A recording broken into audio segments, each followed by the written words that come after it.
So, I before me.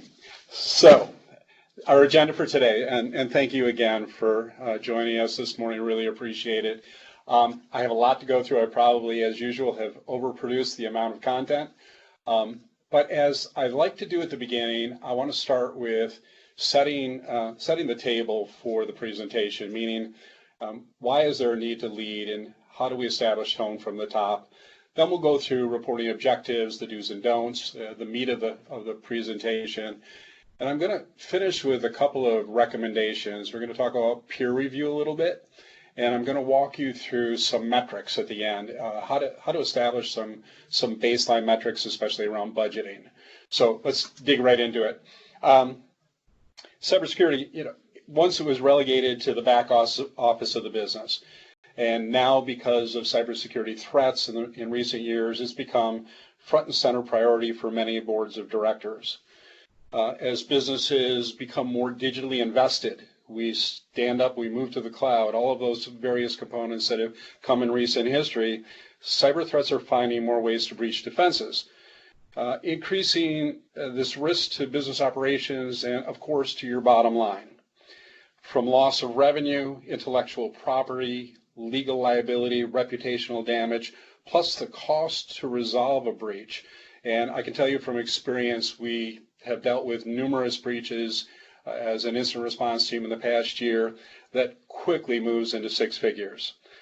Now, board of directors bear the responsibility to provide the appropriate oversight of the risk associated with the breach. And to execute their due diligence, they rely on organizations' cybersecurity leaders to help them understand two things. First, what are the risks to the business, and how well is the company managing those risks? A very simple proposition. In 2014, I delivered a presentation on the state of cybersecurity, and I talked about the role of the CISO, which didn't exist a decade earlier, how difficult it was to fill the role, that only 50% of companies with 1,000 users or more have filled the position, and that role was kind of a scapegoat position. In the early days, when breaches were happening, the average tenure for a CISO was 2 years versus 10 years for any other chief executive in the company. So a lot has changed in the past 5 years since I did that presentation. So there's a need to lead. Boards and executives, they watch the news, they read the paper, they study the issues. It's pretty much front and center every single day.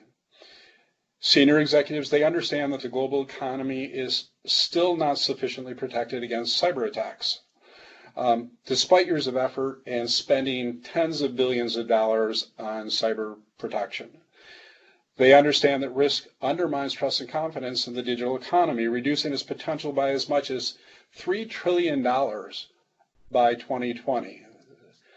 And then they know that the attacks are on the rise, and most companies do not currently have sufficient safeguards, that we need improvements and much better visibility into the risks we are faced with today and from the growing threats from technology expansion in the future. So what's the holdup with addressing these issues? Well, the answer is quite simple. Understanding the issue is different from effectively addressing it. There are a number of structural and organizational issues that complicate the process of implementing a business-driven, risk-managed cybersecurity operating model, and only sustained support from senior management can ensure progress and ultimately mitigate the risk of cyber attacks. This means we need an informed leadership at the top. So that's setting that tone from the top.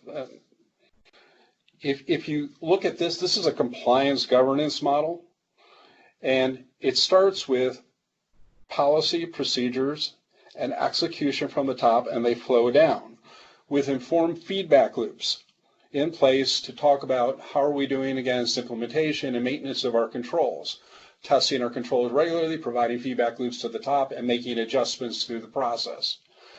If you look at this from a perspective of the feedback loops, they need to move both horizontally, up and down, but also vertically, or other way around. You need loops between technology staff and operations management, engineering management. Everybody needs to be providing information to each other so that the program is strategic and not just tactical. As we say, security metrics and reporting follow the axiom that if you can't measure it, you can't manage it. So that measurement you see there needs to be managed from top down. Another way to think about tone from the top is the way our country is structured from a constitutional perspective. We have the Constitution, or constitutional statements that are like the we shall statements. For instance, ABC companies shall manage security lifecycle of all in-house developed applications and acquired software to prevent, detect, and correct security weaknesses. So that is the shall statement, and then Congress enables the laws, or management in this case would enable the procedures that align with the policies, and then IT staff is in place to enforce the laws. So reporting to the board is part of that feedback loop in terms of setting that tone from the top. They need to be informed to understand how the rest of the organization is doing. So questions that the board should be asking, but also, senior leadership, everyone in the organization needs to understand or should be asking these questions. Is cybersecurity being managed appropriately and effectively across the organization? Do we have a plan? Have we tested those assumptions with independent third parties? Are we getting an outside view of how our security program is doing? Have we established the appropriate KPIs, KRIs, key performance indicators, key risk indicators? Do we have metrics in place that align with the organization and our risk appetite? As we go through developing controls for organization, the choices and what controls to choose are really up to the organization and their determination of risk. Do we have adequate data governance policies and controls to protect critical assets? And the key word there is critical assets. Many of the organizations we work with have not gone through system categorization, meaning tagging systems based on confidentiality, integrity, and availability. They have not classified data as sensitive or enterprise or public. So understanding how to protect those assets and govern those assets without first tagging them is one of the first steps that organizations need to go through. How do we manage risk for our third parties and suppliers, including cloud and critical business suppliers? This is a prevailing question today. DFARS, which is in manufacturing for defense contractors, any company working with the DoD or NASA. Third-party assessments now are part of the process. Upstream, downstream suppliers, making sure you have an understanding of their security as it relates to your security. Are we able to mobilize and contain damages? Do we have an incident response plan in place? And is it formalized to address all the components of incident response? Containment, eradication, recovery, and hardening. Have we tested the plan? No test, no plan. How are we staying current on the threat landscape? I did a presentation earlier in the year about new trends in cybersecurity. We're finding that hackers are starting to adopt the same tools that businesses are using, artificial intelligence, machine learning. All of those capabilities are now being embedded into malware. So how are we going to look at our current security posture and plan for the future and new threats that are going to come down? Do we have adequate talent? Do we have the staffing that understands cyber? Do we have subject matter expertise in-house, or do we need to look outside the organization for that expertise? Do we align with an industry standard like NIST or ISO with our peers, and do we have regulatory requirements? Do we fully understand what the due care and due diligence is around those regulatory requirements? Is our organization cyber focused and culturally cyber conscious, meaning are we training our people? Since 61% of all breaches start with a phishing campaign, it's incredibly important to train the staff and make sure that the culture is also cyber conscious. And are we focused on and investing the right things for people, process, and technology? Where are we investing, and are we getting a return on that investment in terms of protection? So, objectives. I interviewed a few of our clients that are in our security managed service and talked about how are they reporting to the board and what's important to them. And to be honest with you, objectives vary from board to board. And let me tell you a really quick story here about one perspective on board expectations. We were working on a system security plan for a large university that has struggled over the years with auditors moving the target on them in terms of scope when the auditors came in. And they wanted to be measured by a standard. In this case, they decided to develop a system security plan around NIST 853. So while we were presenting to the CIO and his team at the end, I mentioned that we had created an internal audit process to make it easier to align with external auditors. His response was, and forgive the language, but this is a quote, that he could give a rat's ass about the auditors. He needed to be able to report back to his board that they were making the university more secure, not checking a box on compliance. And this is something we wholeheartedly approve of. The approach to security should be holistic. It should be, we understand our assets, we understand organizational risk, we're aligning security with protecting those assets, not checking a box on a compliance checkbox. So it's important to have an understanding of expectations and build on that relationship. So what you should have in terms of objectives, provide practical knowledge of the threat environment and helping the board understand where threats are coming from within the organization. You want to adopt a company-wide cybersecurity risk management framework. This includes the development of the system security plan that I just mentioned, or what's called an SSP, which includes your policies and your procedures aligned with a standards-based control framework. In many cases, the SSP will be around regulatory compliance. So you may develop an SSP specific to DFARS or PCI or HIPAA, or a standards-based compliance framework like NIST or ISO. And then once you've established and agreed upon a roadmap to demonstrate progress. So part of developing an SSP is identifying where your control gaps exist and building out what's called a plan of action milestone document. In NIST parlance, it's called a POAM. This sets the priorities, effort, and assigned responsibility, as well as the timelines for remediation of security gaps. This is one of the areas you're going to want to report back to your board. How are we making progress in terms of remediating gaps in our security posture, which will be tied to identifying your company's top risks. And then developing a dashboard to monitor cybersecurity over time against the relevant benchmarks. We have a SOC up in Azure for our security managed clients, and we measure them against the 20 critical controls or whatever regulatory framework that they are participating in, so DFARS or PCI. There is an assurance report card dashboard that gives us metrics, gives us feedback in terms of how we're doing. For instance, we have less than 5% of these systems with vulnerabilities that are critical or high, which is called a CBSS score of 7 or greater. It's a metric that we can leverage to demonstrate how we're doing in terms of improving security posture. And then you want to establish those best benchmarks as a result of the testing. So we do continuous monitoring, meaning we're scanning systems, we're collecting information on them, and we're leveraging these assessments to provide those benchmarks on those dashboards. And then you want to demonstrate that security strategy is aligned with the company's risk tolerance and the goals of the company as a whole. So this is a key slide, and I'm going to dig into each of these points here a little bit. So aligning your message with the business. It's critical that when you're reporting to a board, you're speaking the language of the board.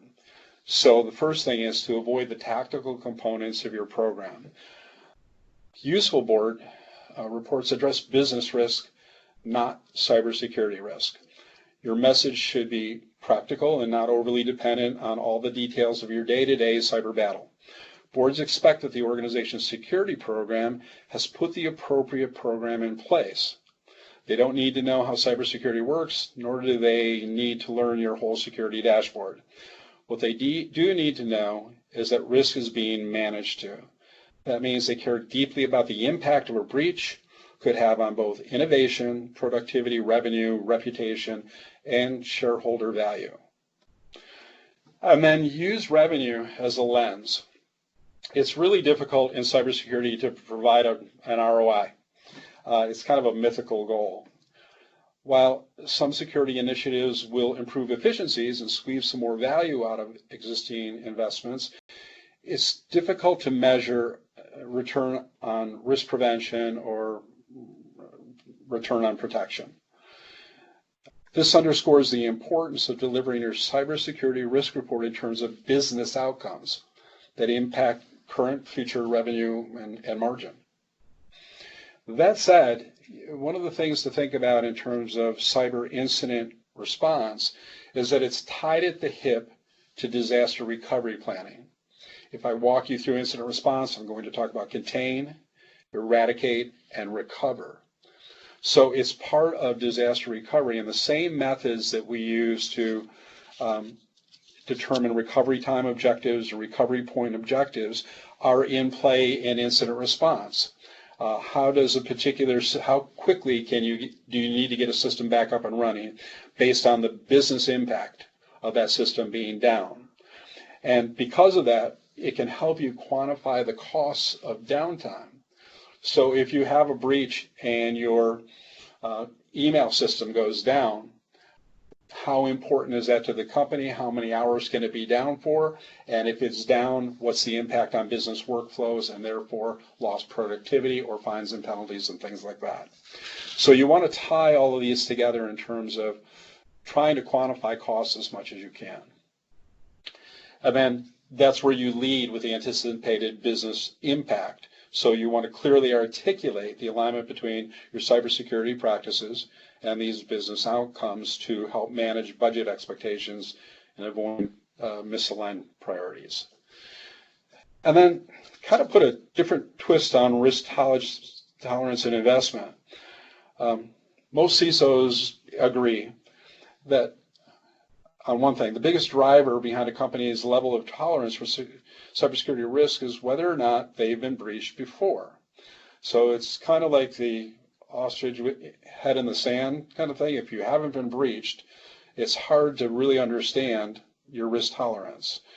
Low tolerance strategies can cost more. So to help board members understand the options and trade-offs, a few things you want to provide in terms of the snapshot for current security. Review what the desired outcomes are. You want to present several investment options at varying levels. So give them some choices in terms of what that threat effectiveness is going to be, and highlight how hard it would be for a threat to succeed and the price point to stop it at. Then you want to articulate the trade-offs at each level. What will you gain? What will need to be deprioritized? Basically, a kind of a SWOT analysis around your program. And then I really recommend that besides assembling data and metrics, you consider interviewing everybody in the C-suite and all the board members to help you get their perspectives on what risk is to them and what they're willing to accept. And lastly, explain the limitations of the industry. Boards naturally want to benchmark cyber risk and investment against industry baseline and standards, and industry context, including threats for the type of data you handle, is an essential component of a risk assessment. It informs regulator expectations of your company's level of cybersecurity rigor. Your challenge is, however, to expand that lens that the board is using to assess risk to include things outside of peer review or the industry protections. So a few do's and don'ts in board reporting. First of all, don't use a lot of acronyms. I get caught up in this all the time when I'm presenting. We're engineers, by design, And we have a lot of acronyms in our business. So, ATP just alerted us on an APT around it can go on, and the board isn't going to want to hear that at all. So you need to adopt the language of business. Tactical plans tell how security works. So technical and security jargon, you want to avoid it. You want to stay away from a lot of tactical planning, but explain how the security is going to help the business. You don't want to provide a problem without a solution. And metrics without measurement, again, you can't manage without good metrics.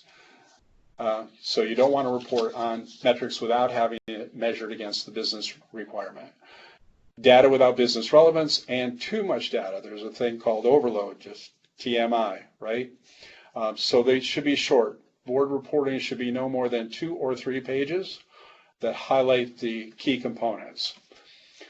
So do this instead. Use full names and descriptions, business terms in a common language. So establish a common language with the board.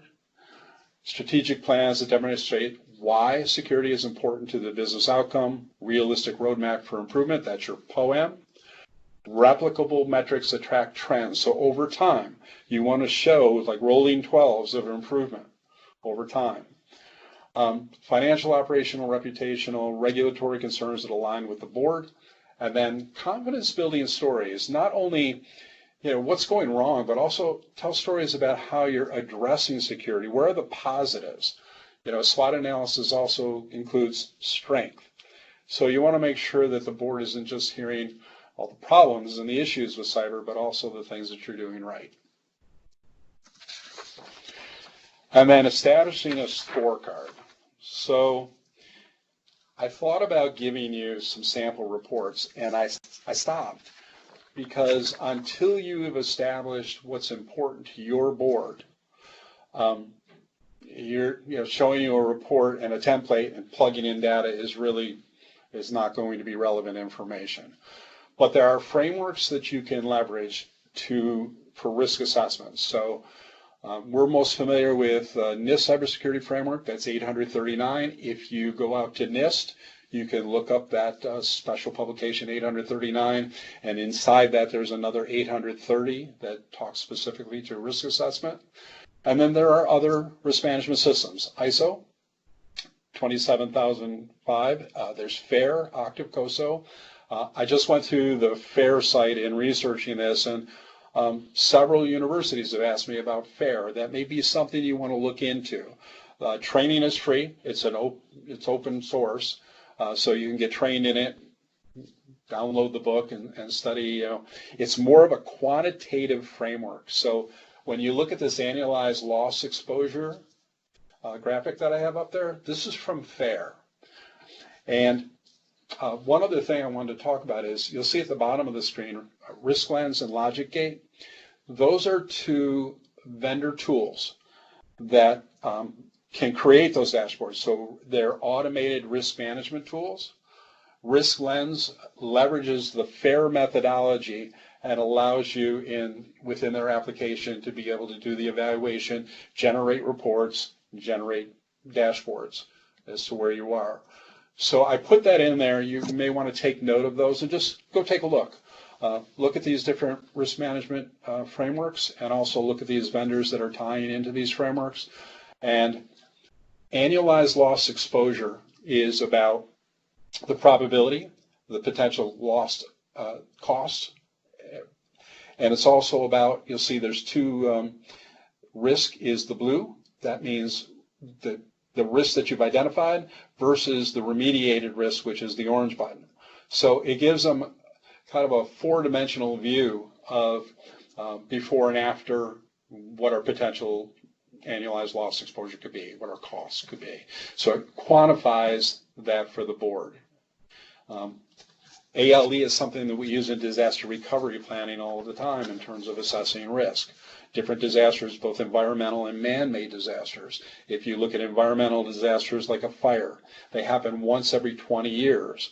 So you can plug in those values into a formula and come out with your annualized loss exposure. And then cybersecurity maturity, and this is around governance specifically. Like other aspects of business, security, governance maturity happens over time. Any kind of maturity model is about moving from a baseline to an advanced, and it takes time to assimilate that into the organizational workflows and culture. This process that I'm showing you comes from FICE, so the Federal Financial Institutions Examination Council. This was published in 2017. And each level of governance builds from a baseline capability to advanced organizational maturity. I've kind of highlighted what the key words are in each of these components. But let's follow the budget process through its maturity. So it's the second to last bullet point in baseline. The budgeting process includes information security related expenses and tools. You're just plugging in costs for antivirus or firewalls, things like that, into your budget process. In the evolving model, cybersecurity tools and staff are requested through the budget process, so it's a submittal as part of the formal budgeting process. As you move up to maturity, the intermediate model, the budget process, which is at the bottom, the budget process for requesting additional cybersecurity staff and tools are integrated into business units' budget process. So it becomes more formalized across the organization. And then the last is, in the advanced, the budget process for requesting additional cybersecurity staff and tools maps current resources and tools to an overarching cybersecurity strategy. So it becomes much more strategic in the advanced than tactical as the baseline. And that's just one part of maturing the organization and how you report to the board on different components of governance.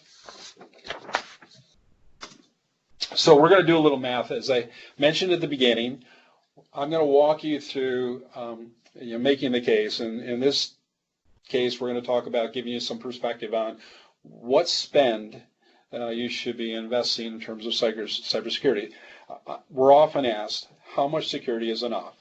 And really, there's no clear answer to that. It depends. But I do want to walk you through this. So this is going to be a 30,000-foot view here, statistical view. The first metric we're going to look at is IT budget as a percentage of revenue. And this isn't the only way to measure IT budget. We've done dozens of strategic planning engagements and found that this is one of the most common budgeting metrics as percentage of revenue, but there are other ways to look at it. And as you can see, over the 5 years of reporting, it's hovered around 2.5%, and in 2008 it moved up to 2.7%. In other words, in other statistical analysis, we've seen this go up to as high as 5% and as low as 2%. And it can vary by industry and size of the organization. For this exercise, we're going to use that number 2.7% of revenue. Percentage of IT budgets now spent on IT security. And I use the same metrics. I stopped at the same year as the previous slide. But you can see that 10.6%. Budgets have risen from 7.5% to 10.6% since 2005 to 2017. That's an increase of 3.1% over 12 years. Whereas security threats have increased by almost 3,000% over the same period. I went from 2005 to 2017. And you can see a spike around 2016. This is the National Vulnerability Database that NIST maintains in terms of the number of threats out there in the wild. So we've had a 3.1% budget increase and a 3,000% increase in risk. So let's do the math.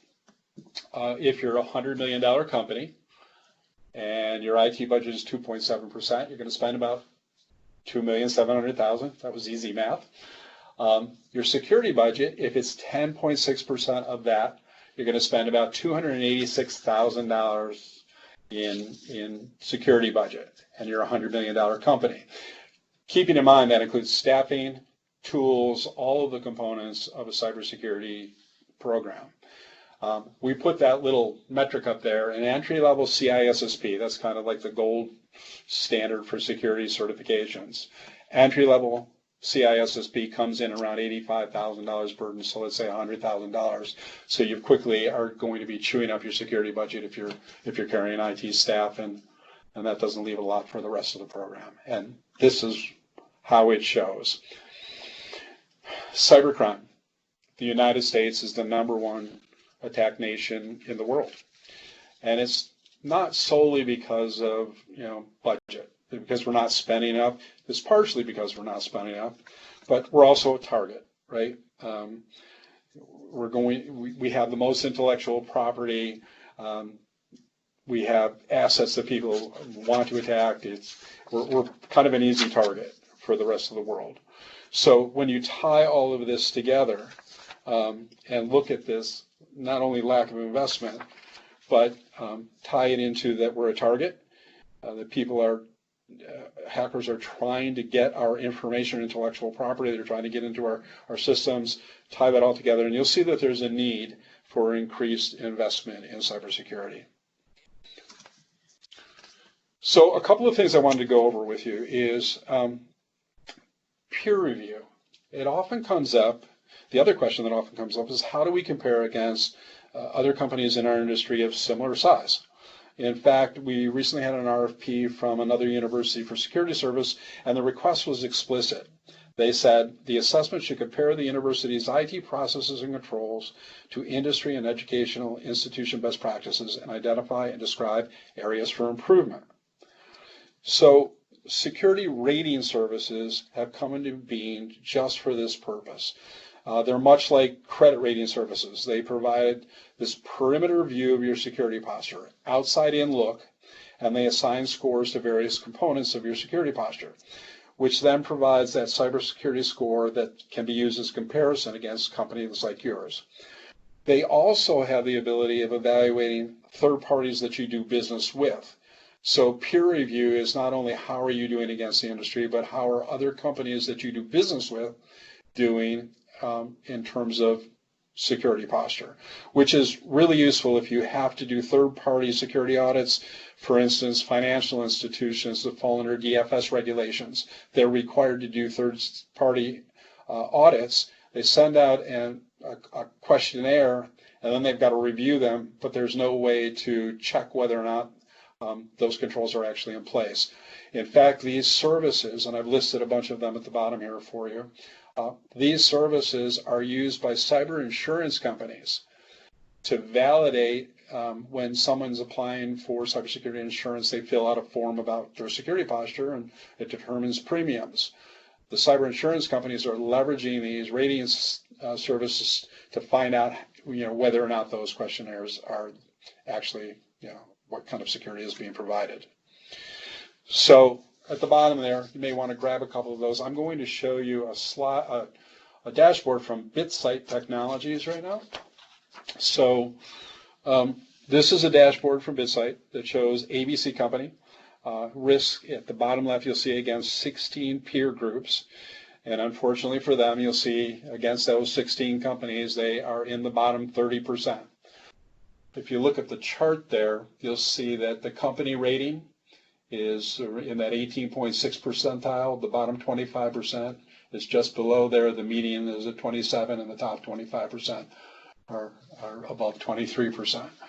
So these companies provide detailed findings too. You'll see the worst and the better risk factors. There's a whole report that they deliver along with these dashboards that talk about what your risks are and also how you can remediate those. I have one caveat around industry peer reviews though. So if you're comparing your company against peers in your industry, and your industry has traditionally poor ratings in terms of security, then you may be in the top 25% of the bottom 10% of companies in terms of your posture. So context is really important. This is where I previously was talking about expanding outside the boundaries of your industry, the view that you report to the board. It's important to not just go by peer review, but also get a broader context of where you are with security. So let's wrap it up. I've taken a little more time, and I appreciate your hanging in there with me. Focus on these key areas. Regulatory compliance always is going to bubble to the top. It's required. And it needs sponsorship. That compliance top-down tone from the top, it needs sponsorship from the board and from senior leadership. Peer review, how do we stack up? I don't think there's anything wrong with including it, just put it in context. Are we investing properly? Make sure, how are we doing in terms of investment and getting return on that investment? And then making sure that you explain what protection we have in place. Can we detect if somebody circumvents our protection shields, can we detect it and can we respond to it? So there are two metrics in incident response that are key. One is mean time to detection, mean time to response. The shorter those values are, the shorter the capability of recovering from a breach is. So the less time, the less cost you're going to have to put forth. So mean time to detection, mean time to response is a key metric you want to report on. And then clearly future trends and considerations. How are you tracking and budgeting for new threats that are coming? I mentioned earlier that the DoD is going to require third-party DFARS, cybersecurity maturity model certification, third-party audits for contractors in 2020. So if you're in manufacturing, Homeland Security is going to oversee third-party assessments of your organization's security policy. So you want to know that and you want to address it up front and prepare for it before it comes. So future trends and considerations is key in your reporting. And then finally, you're going to know that you met your reporting goals when your board can say the following. We understand risk in the context of our unique business and its objectives. We have confidence the risk is being managed effectively and that there is a process in place to continually test those assumptions. We have confidence that our security investment is appropriate, proportional to both known and anticipated risk, and we have a high degree of confidence that we are crisis ready. And that's it. So if you have any questions, I'll take questions now. Hopefully you found that information. At least it's a starting point to start talking about how you report to the organization. Hey, Michael, I actually had a question emailed in. What Sure. level of responsibility do security and IT leaders have in educating the board on cybersecurity? And do you have any tips on how to do that? Yeah, it's very important. Again, you want to stay out of the technical component, but you want to explain to the board, here are the trends we're seeing. Here's what the security landscape looks like and how that landscape applies to our unique perception of risk. What is our risk appetite?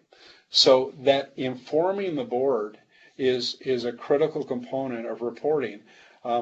As I said, they read the paper, they hear all the news reports, but IT leaders, security leaders in particular, they're tasked with making sure they put it in context.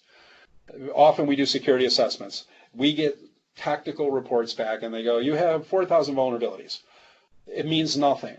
A vulnerability has to be put in the context of risk. So if I can't exploit a particular vulnerability without going through 5 levels of biometrics and being at the cage and then there is no risk. So that's why it's really important to tie that together. What does the threat landscape look like out there? Where do we see the trends going?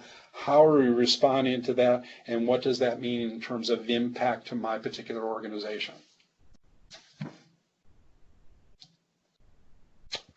Anything else, Rebecca? I think that was it. I did unmute the audience if anyone wants to come off mute and speak out loud, but if not, then we can wrap it up.